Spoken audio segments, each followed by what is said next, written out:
Alex Gonzaga, pwede na bang magbuntis ulit?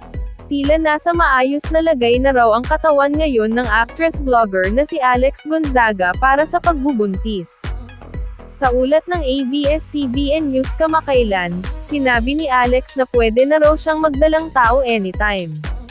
"My last test, positive na po yung katawan ko, so anytime pwede na po tayong mabuntis. Kasi tiningnan yung blood.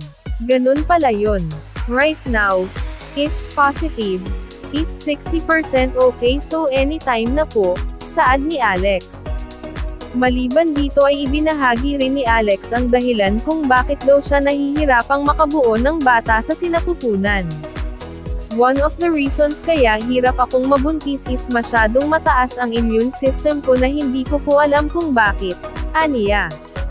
Dagdag pa niya, "There's something wrong with my thyroglobulin na sinabi ng doktor ko." Matatanda ang Nobyembre taong 2023 nang ibahagi ni Alex sa vlog ng ate niyang si Tony Gonzaga ang tungkol pangalawa niyang miscarriage.